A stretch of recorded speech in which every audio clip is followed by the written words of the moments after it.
Hi, my name's Sue Ellam, and I'm a tarot reader. I have been for 24 years, and I use mythic tarot, which are based on Greek mythology. And I'm excited to tell you we're trying a new format out, so I hope you like it. And I will leave Carrie to explain it all. Hello, I'm Carrie Beleno. I'm an intuitive Reiki master teacher and a spiritual life coach. And we're constantly reinventing. Well, I kind of force the reinvent because I'm an Aries, so I always have to reinvent.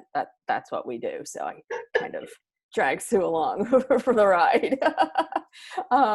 But we are so compatible and we work so well together that we're pretty game to try anything. So what we're going to try this time is I still have the questions, and I'm going to read the question, but I'm going to give my take first, because I think what was happening a little bit was that I was basing the message that I was receiving off of the format that Sue was choosing.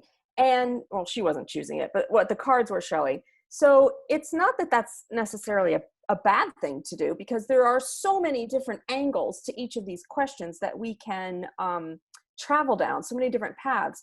But it limited, I found it limiting a path for me, because there may be something completely out there that I don't feel or see because of remember because of the pattern that the cards set for me. So I'm going to go first, and then Sue's going to shuffle and pull up the cards and see if we have a compatible message or if we're in polar opposites. And frankly, if we're in polar opposites, that means we're going to reach more people. So Yeah, it should be really interesting, because for me, I won't be influenced by what Carrie says. I mean, I'm going to listen, obviously, but I read the cards, so I'm interpreting what the cards are saying. So there's more likely to be be interesting. Let's see what happens.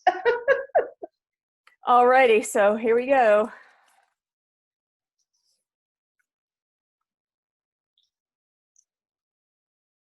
It's so funny because I practiced with one, and this is the one I practiced with. So, what are the roles of crystals or essential oils or other so-called spiritual tools? So, so there's this, let's go back to the definition of spirituality. Spirituality is the being concerned, the quality of being concerned with the human spirit. So we have taken spirituality and made it such a woo-woo concept that it misses its point, which is the human spirit. So when we talk about spiritual tools, what I see them as is just a way to support our human experience, to help us feel less afraid, less sad, less grieving, all of those lower emotions that I'm constantly talking about, to lift them or help us move out of them. And right now, folks, we've got to move out of fear. We have polarizing fear, both ends of the spectrum. And yes, fear is a unity concept, but we need to lift ourselves up out of that fear. And things that are natural, like crystals and essential oils, things that come from nature, automatically have a resonance that's higher than we are. So everything's a vibration.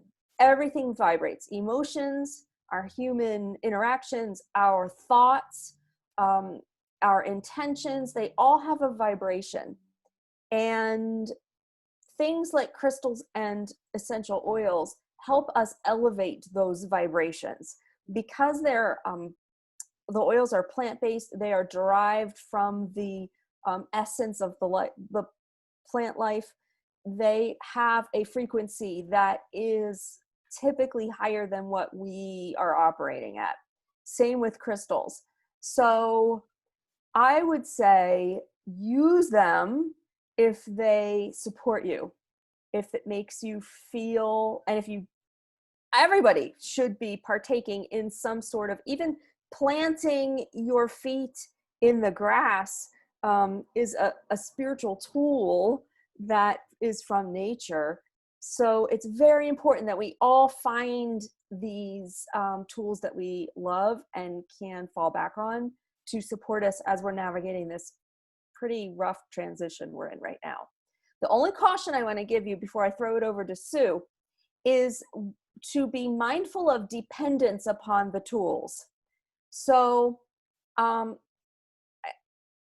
instance, oh my gosh, I can't go to the grocery store because I didn't put my favorite crystal in my pocket. I won't be, protected from lower vibrations. Be careful of that kind of mindset. We don't want to get to the point where spiritual tools become a dependency or an addiction, just like other things out there. Use them for joy, use them for comfort and security, but be careful not to use them, not to become dependent on functioning in your life with them. So. Yeah. And now Sue's gonna shuffle on the energy and see what she comes up with. Absolutely.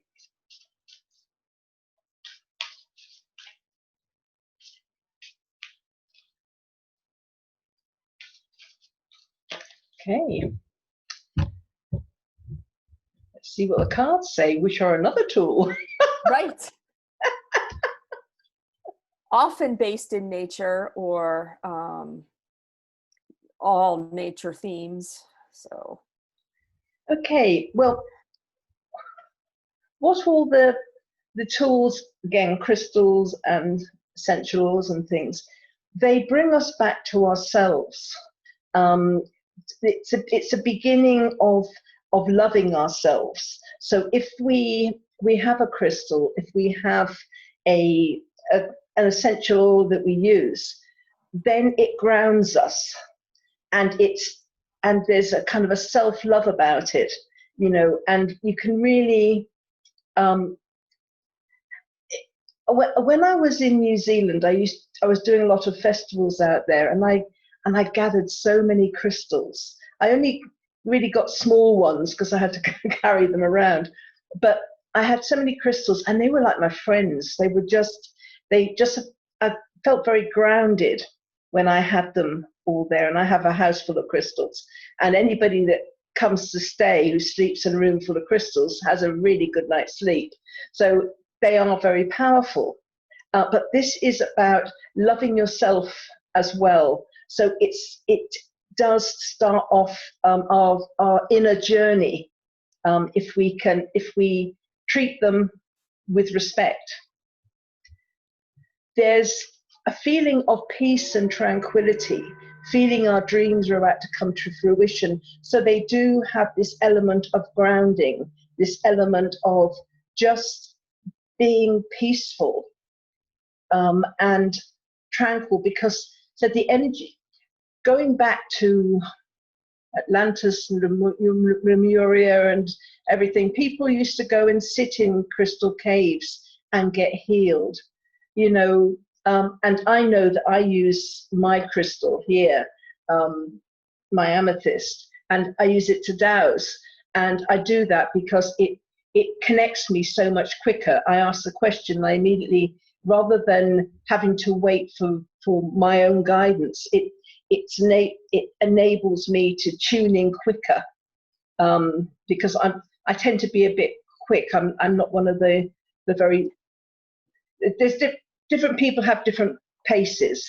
I tend to have quite a fast pace, so it works really well for me. And I've been using crystal dowser for many years, so it does enable you to just come in to peace and tranquility and connect with your inner self, listening to what your inner guidance is rather than what other people are telling you. So it's so much about loving yourself, trusting your intuition, feeling this peace and tranquility when you use these tools that they're a way of connecting you to your source.